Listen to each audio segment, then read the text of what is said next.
नमस्कार दोस्तों, मैं जुगल किशोर आप सबका अपराध की कहानी के नए एपिसोड में आपका सबका स्वागत करता हूं। दोस्तों, आप सब हमारे साथ जुड़े हुए हैं।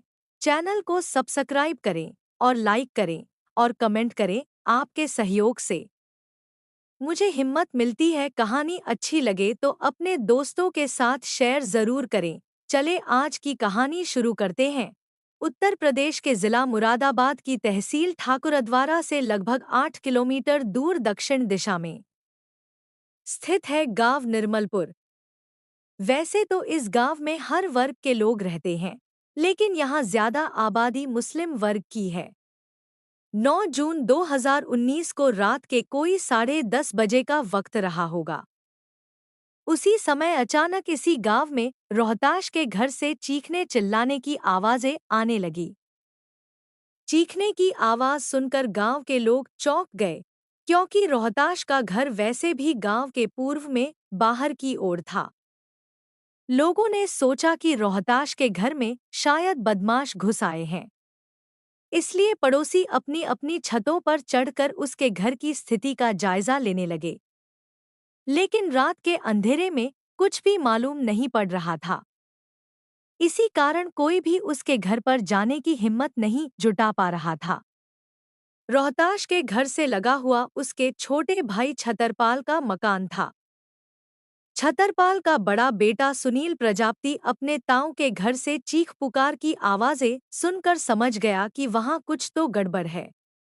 जानने के लिए वह अपनी छत पर चढ़ गया। उसने देखा कि एक आदमी उसकी ताई पर लिपट रहा है। यह देखकर वह तैश में आ गया। वह फुर्ती से अपने घर की दीवार लांघकर ताऊ रोहताश के घर में जा पहुंचा। वहां का मंजर देखकर वह डर के मारे थर्रा गया। उस वक्त उसने देखा कि उसके ताऊ रोहताश के हाथ में कैंची है, जिससे वह ताई को मारने की कोशिश कर रहा था। वह उसी कैंची से अपने चारों बच्चों को पहले ही लहूलुहान कर चुका था। अपने सामने खड़े शैतान बने ताऊ को देखते ही उसे डर तो लगा, लेकिन फिर भी उसने जैसे तैसे कर हिम्मत जुटाई और फुर्ती दिखाते हुए उसने अपने ताऊ को दबोच लिया। उसने ताकत के बल पर उसके हाथ से वह कैंची भी छीन कर नीचे फेंक दी। सुनील की हिम्मत को देखते हुए पड़ोसी भी घटनास्थल पर इकट्ठे हो गए। उसी दौरान रोहताश वहां से फरार हो गया। वहां पर मौजूद लोगों ने देखा कि उसके 4 बच्चे 18 वर्षीय सलोनी, 16 वर्षीय शिवानी, 14 वर्षीय बेटा रवि और सबसे छोटा 10 वर्षीय बेटा आकाश बुरी तरह से लहूलुहान पड़े हुए चीख रहे थे। उनकी नाजुक हालत देखते हुए गांव वालों के सहयोग से सुनील ने उन्हें ठाकुरद्वारा के सरकारी अस्पताल में पहुंचाया। रवि को देखते ही डॉक्टर ने उसे मृत घोषित कर दिया। तीनों बच्चों की बिगड़ी हालत को देखते हुए डॉक्टरों ने उन्हें काशीपुर के हायर सेंटर रेफर कर दिया। काशीपुर में उन्हें एक निजी अस्पताल में भर्ती कराया गया, जहां पर 2 बच्चों की हालत ज्यादा नाजुक बनी हुई थी। अगले दिन ही सोमवार को इस मामले के सामने आते ही ठाकुरद्वारा पुलिस ने काशीपुर पहुंचकर घायल बच्चों की स्थिति का जायजा लिया। पुलिस ने रोहताश की पत्नी कलावती से जानकारी हासिल की। पुलिस पूछताछ में कलावती ने बताया कि उसका पति रोहताश शराब पीने का आदी था। वह अपनी कमाई के ज्यादातर पैसे शराब पीने में ही खर्च कर देता था। वह और उसके बच्चे जब कभी भी उससे खर्च के लिए पैसों की मांग करते तो वह पैसे देने के बजाय उन्हें मारने पीटने पर उतारू हो जाता था। कलावती ने पुलिस को बताया कि रविवार की शाम जब पति देर रात घर वापस लौटा तो काफी नशे में था। खाना खाकर सभी लोग छत पर सो गए। रात में उठकर रोहताश ने गहरी नींद में सोए बच्चों पर कैंची से हमला करना शुरू कर दिया। उसने चारों बच्चों को इतनी बुरी तरह गोदा कि उनकी आंतें तक बाहर निकल आईं। बच्चों के चीखने की आवाज सुनकर कलावती जाग गई। उसने बच्चों को बचाने की कोशिश की तो वह उस पर भी कैंची से हमला करने लगा। उसी दौरान किसी तरह सुनील आ गया। यदि वह नहीं आता तो बच्चों की तरह वह उसका भी यही हाल कर देता।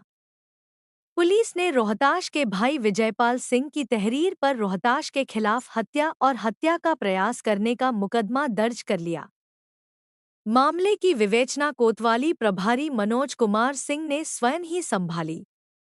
कलावती से पूछताछ के बाद कोतवाली प्रभारी मनोज कुमार सिंह को पता चला कि रोहताश के परिवार की माली हालत ठीक नहीं थी। कलावती के पास बच्चों का इलाज कराने के लिए पैसे भी नहीं थे। इस स्थिति को देखते हुए कोतवाल ने उसी वक्त घायल बच्चों के इलाज के लिए 50,000 रुपए की मदद कलावती को की।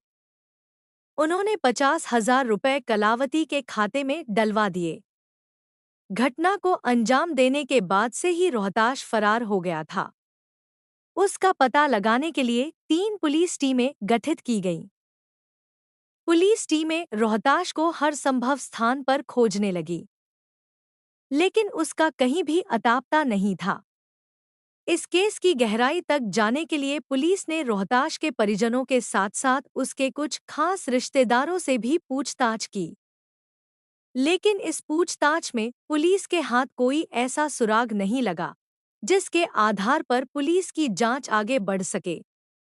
उसी दौरान पुलिस को पता चला कि रोहताश काफी दिनों से परेशान दिख रहा था। उसे तांत्रिकों के पास चक्कर लगाते भी देखा गया था। तांत्रिक का नाम सामने आते ही पुलिस ने कयास लगाया कि कहीं यह सब मामला तांत्रिक से ही जुड़ा हुआ तो नहीं है। पुलिस ने उसकी बीवी कलावती से इस बारे में पूछताछ की तो उसने बताया कि उसे किसी के द्वारा जानकारी तो मिली थी कि वह आजकल किसी तांत्रिक के पास जाता है। क्यों जाता था, यह पता नहीं। गांव के कुछ लोगों ने पुलिस को बताया कि रोहताश अक्सर किसी खजाने के मिलने वाली बात कहा करता था। उसने गांव के कई लोगों के सामने कहा था कि उसे बहुत जल्दी खजाना मिलने वाला है। उस खजाने के मिलते ही उसकी सारी गरीबी खत्म हो जाएगी।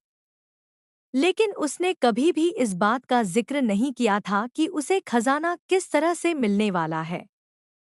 तांत्रिक की बात सामने आते ही पुलिस के सामने थाना डिलारी की घटना सामने आ गई। अब से लगभग 15 साल पहले थाना डिलारी के गांव कुरी में तांत्रिक के कहने पर एक आदमी ने अपने परिवार के 5 सदस्यों को गड़ा खजाना पाने की लालसा में इसी तरह से मौत की नींद सुला दिया था। अब पुलिस टीम उस तांत्रिक को खोजने लगी, जिसके पास रोहताश जाता था। पर काफी प्रयास करने के बाद भी तांत्रिक का पता नहीं चला। इसके साथ पुलिस ने आरोपी रोहताश की तलाश में आसपास के गांवों में छापे मारे, लेकिन कहीं भी उसके बारे में जानकारी नहीं मिली।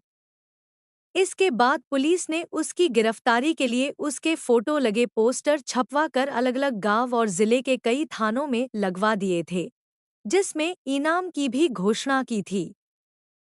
पुलिस की टीमें अपने काम में जुटी थी। उधर अस्पताल में भर्ती रोहताश के दूसरे बेटे आकाश ने भी दम तोड़ दिया। इस सूचना से सारे गांव में मातम सा छा गया। कलावती पर तो जैसे पहाड़ ही टूट पड़ा था। उसके 4 बच्चों में 2 लड़के थे, जिनकी इलाज के दौरान मौत हो गई थी, जबकि एक बेटी की हालत अभी भी नाजुक बनी हुई थी। उसी दिन शुक्रवार की देर शाम पुलिस को मुखबिर से सूचना मिली कि रोहताश निर्मलपुर के जंगलों में छिपा है। इस सूचना पर कोतवाली प्रभारी मनोज कुमार पुलिस टीम के साथ जंगलों में पहुंचे और घेराबंदी कर रोहताश को जंगल से अपनी हिरासत में ले लिया। पुलिस ने रोहताश से पूछताछ की तो उसने इस वारदात के पीछे की जो कहानी बताई, वह बड़ी ही अजीबोगरीब निकली। जिला मुरादाबाद के कस्बा ठाकुरद्वारा से लगभग 8 किलोमीटर दूर गांव निर्मलपुर में रोहताश अपने परिवार के साथ रहता था। उसके परिवार में पत्नी कलावती के अलावा 2 बेटे और 2 बेटियां थीं।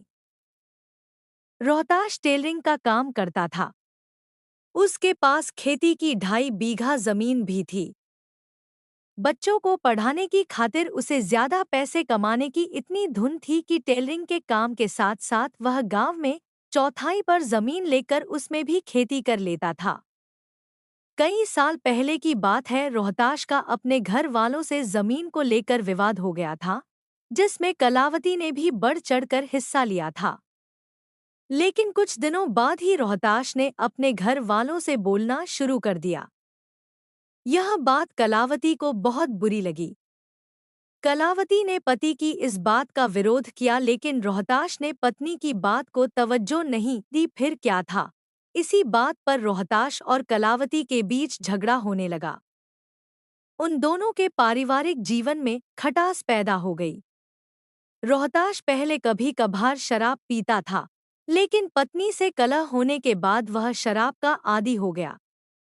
उसने शुरू में टेलरिंग का काम सुरजननगर कस्बे में शुरू किया था, लेकिन शराब का आदी हो जाने के बाद उसने अपने गांव के पास स्थित कालेवाला में अपना काम शुरू कर लिया। रोहताश के चारों बच्चे स्कूल जाने लगे थे, जिसके बाद उनकी पढ़ाई और खानपान व अन्य खर्च बढ़े तो रोहताश को आर्थिक तंगी हो गई। कालेवाला में उसने काम शुरू किया तो वहां काम जमने में भी काफी वक्त लग गया, जिसके कारण वह परेशान रहने लगा। उन्हीं बढ़ते खर्चों के कारण उसे बीवी बच्चे भार लगने लगे थे। जब कभी भी कलावती या बच्चे उससे पैसों की डिमांड करते तो वह झुंझला उठता और गुस्से में उन्हें अपशब्द भी कह देता था। कलावती उसे शराब पीने को मना करती थी, लेकिन वह पत्नी की नहीं सुनता था। इस बात से दुखी होकर कलावती ने यह बात अपने भाई लक्खू को बताई। एक दिन लक्खू कल्याणपुर निवासी अपने बड़े बहनोई को लेकर गांव निर्मलपुर पहुंचा। उन दोनों ने रोहताश को समझाने की कोशिश की तो रोहताश ने कलावती में ही तमाम खामियां गिना दी। उस वक्त भी उसने कहीं भी अपनी गलती नहीं मानी थी। उनके जाने के बाद रोहताश ने पत्नी को आड़े हाथों लिया। उसके बाद तो रोहताश ने शराब पीने की अति ही कर दी थी। वह सुबह ही घर से काम पर जाने की बात कहकर घर से निकल जाता और देर रात नशे में धुत होकर घर पहुंचता। ज्यादा शराब पीने से उसका शरीर भी काफी कमजोर हो गया था, जिसके कारण उसके मन में हीन भावना पैदा हो गई थी। एक बात और, वह खुद को नामर्द भी समझने लगा। अपने इलाज के लिए वह कई नीमकीमों से भी मिला, लेकिन कोई लाभ नहीं हुआ। जब हकीमों से दवा लाने वाली बात कलावती को पता चली तो उसने उसे दवा लाने से मना कर दिया। इसके बाद तो उसे अपनी पत्नी पर पूरा शक हो गया था कि उसके संबंध उसके जीजा के साथ हैं। इसी कारण वह उसे सेक्स की दवा लाने से मना करती है। रोहताश की बेटियां काफी समझदार हो चुकी थी, लेकिन उन्हें पढ़ाई करने की इतनी धुन थी कि उन्हें मोबाइल वगैरह से कोई लगाव नहीं था। 6 सदस्यों वाले इस घर में एक ही मोबाइल था, जो रोहताश के पास ही रहता था, जिसके कारण कलावती के किसी भी रिश्तेदार का फोन उसी के मोबाइल पर आता था। कलावती की सबसे बड़ी मजबूरी यही थी कि उसे जब किसी भी रिश्तेदार से बात करनी होती तो वह या तो सुबह ही कर सकती थी या फिर शाम को डोट। और रोहताश में सबसे बड़ी कमी थी कि वह घर आकर किसी के फोन आने की बात अपनी बीवी को नहीं बताता था। कई बार कल्याणपुर निवासी उसके सानू ने उसकी बीवी और बच्चों से बात करने की इच्छा जाहिर की, लेकिन रोहताश हमेशा ही कह देता कि अभी वह बाहर है, घर जाकर बात करा देगा। घर जाने के बाद भी वह कोई न कोई बहाना करते हुए सानू की बात नहीं कराता था। रोहताश अपने साडू को गलत मानकर उससे चिढ़ने लगा था। फिर साडू का बार बार फोन आने से उसे शक हो गया कि उसकी बीवी के उसके साथ अवैध संबंध हैं। तभी तो वह बार बार उससे बात करना चाहता है। विगत होली पर जब रोहताश के रिश्तेदार उससे मिलने आए तो उन्होंने कलावती से शिकायत की कि वह उनसे फोन पर भी बात नहीं करती। तब कलावती को पता चला कि रिश्तेदारों ने उससे बात कराने के लिए रोहताश को कई बार फोन किया था, पर उसने जानबूझकर उसकी बात नहीं कराई। इस पर कलावती बौखला उठी। उसने पति को उल्टी सीधी सुनाते हुए अपना एक अलग मोबाइल दिलाने की बात कही। इस बात को भी रोहताश ने अपने साढ़ू से जोड़ते हुए सोचा कि वह जरूर अपने जीजा से बात करने के लिए ही अलग मोबाइल मांग रही है। यानी उसके दिमाग में शक का कीड़ा और भी बलवती हो उठा। मोबाइल दिलाने की बात को लेकर दोनों के बीच फिर से नोक-झोंक हुई। बात इतनी बिगड़ी कि गुस्से में आकर रोहताश ने अपना भी मोबाइल तोड़ डाला। उसके बाद उसने पत्नी को हिदायत दी कि वह भविष्य में अपने जीजा से बात न करे, अन्यथा अंजाम बहुत बुरा होगा। रोहताश की यह धमकी सुनकर कलावती ने इसकी शिकायत अपने भाई लक्खू से कर दी। लक्खू ने फिर से अपने जीजा रोहताश को समझाने की कोशिश की, लेकिन रोहताश पर उसकी बातों का कोई असर नहीं हुआ। साले के घर से जाते ही रोहताश ने बीवी को अपशब्द कहे, साथ ही उसने उससे घर छोड़कर चले जाने को भी कह दिया। इस पर दोनों में तकरार बढ़ गई। इसी तू मैं के बीच कलावती ने पति से कहा कि यह घर छोड़कर तो तुम्हें चले जाना चाहिए। यह घर मेरा, बच्चे मेरे, यहाँ पर तुम्हारा क्या है? रोहताश छोटी सोच का इंसान था। उसने कलावती की बात को दूसरे नजरिए से देखते हुए अर्थ लगाया कि बच्चे भी उसके नहीं, तो जरूर उसके साढ़ू के ही हैं। कलावती की बात सुनते ही वह अपना आपा खो बैठा। उसके मन में एक बात की गलतफहमी बैठी तो वह शैतान बन बैठा। वह उस दिन के बाद से बीवी और बच्चों का दुश्मन बन बैठा। रोहताश अपने चारों बच्चों को उचित शिक्षा दिला रहा था ताकि उनकी कहीं सरकारी नौकरी लग सके। उनकी पढ़ाई के लिए ही उसने दिन रात एक करके काफी पैसा कमाया था। अपने सपने को साकार करने के लिए जितनी मेहनत उसने की थी, उससे कहीं ज्यादा उसके बच्चे कर रहे थे। उसकी सबसे बड़ी बेटी सलोनी इस वक्त बीए फर्स्ट ईयर में और मझली शिवानी कक्षा 12 में पढ़ रही थी। उसका बेटा रवि गांव गोपीवाला के जनता इंटर कॉलेज में 9वीं कक्षा में तथा सबसे छोटा आकाश यहीं पर कक्षा 7 में पढ़ रहा था। बीवी और बच्चों के प्रति उसके दिल में नफरत पैदा होते ही उसके दिल में शैतान पैदा हो गया। उसने प्रण किया कि अगर ये चारों बच्चे उसके साढ़ू के हैं, तो वह सभी को खत्म कर डालेगा। इसके बाद वह हर रोज ही अपनी बीवी और बच्चों को मौत की नींद सुलाने के लिए नए नए प्लान बनाने लगा। लेकिन वह अपनी साजिश में कामयाब नहीं हो पा रहा था। इस दर्दनाक हादसे को अंजाम देने से 2 दिन पहले रोहताश उस रोज दुकान पर जाने के लिए घर से निकलता, लेकिन इसी उधेड़बुन में लगा रहा कि बीवी और बच्चों को किस तरह से मौत की नींद सुलाया जाए। वह दुकान जाने के बजाय दारू पीने के लिए इधर उधर ही भटकता रहा। 16 जून 2019 को शाम को वह जिस वक्त अपने घर पहुंचा तो उसने कुछ ज्यादा ही शराब पी रखी थी। इसके बावजूद भी उसकी बीवी ने उसे खाना खिलाया।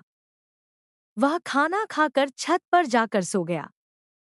इसके बाद कलावती ने अपने बच्चों को खाना खिलाया और घर का काम धंधा निपटाकर वह भी छत पर सोने के लिए चली गई थी।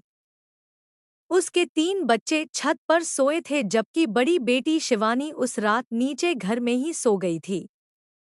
रात के 10 बजते बजते सभी सो चुके थे, लेकिन उस रात रोहताश की आंखों में खून बरस रहा था।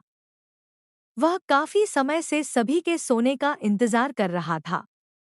उस रात उसने घर आते ही सबसे पहले अपनी बड़ी कैंची का नटबोल्ट खोलकर 2 भागों में कर ली। उसका एक हिस्सा चाकू की तरह हो गया था। कैंची के एक हिस्से को उसने रात के सोते समय अपने सिरहाने रख ली। जब उसकी बगल में लेटी बीवी नींद में खर्राटे भरने लगी तो उसके अंदर बैठा शैतान जाग उठा। वह अपने बिस्तर से उठा और सीधा दूसरी छत पर सोए तीनों बच्चों के पास पहुंच गया। उसने आव देखा न ताव, शैतान बनकर कैंची के एक भाग से बच्चों पर ताबड़तोड़ वार करने लगा। देखते ही देखते बच्चे चीख पुकार मचाने लगे। बहन भाइयों की चीख सुनकर जैसे ही शिवानी जीने पर आई तो रोहताश ने उस पर भी जानलेवा हमला कर दिया। उसके बाद जैसे ही कलावती उसे बचाने के लिए पहुंची तो उसने उसे भी मारने की कोशिश की, लेकिन उस वक्त तक उसका भतीजा सुनील शोरशराबा सुनकर वहां आ गया था, जिसकी वजह से कलावती मौत के मुंह में जाने से बच गई। रोहताश का पूरे परिवार को खत्म करने का इरादा था। पुलिस ने कैंची का वह भाग भी बरामद कर लिया जिससे उसने बच्चों पर हमला किया था।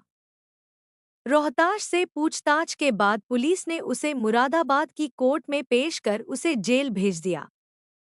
रोहताश की पत्नी कलावती ने अपने ऊपर लगाए गए आरोपों को झूठा और पूरी तरह से निराधार बताया। उसने पुलिस को बताया कि उसके चारों बच्चे रोहताश के ही हैं। कलावती ने पुलिस को बताया कि अगर उसे मेरे चरित्र पर शक था तो मुझे ही मारना चाहिए था। मैं तो उसके पास ही सो रही थी। गांव में इस मामले को लेकर चर्चा थी कि रोहताश ने गड़ा खजाना पाने के लिए ही किसी तांत्रिक के कहने पर यह कांड किया। दोस्तों, आपको कहानी अच्छी लगी हो तो चैनल को सब्सक्राइब जरूर करना और लाइक कमेंट भी कर देना। आपका लाइक और शेयर मुझे हिम्मत देता है। कल फिर आपसे मिलेंगे एक और नई कहानी के साथ। तब तक अपना ख्याल रखें। धन्यवाद।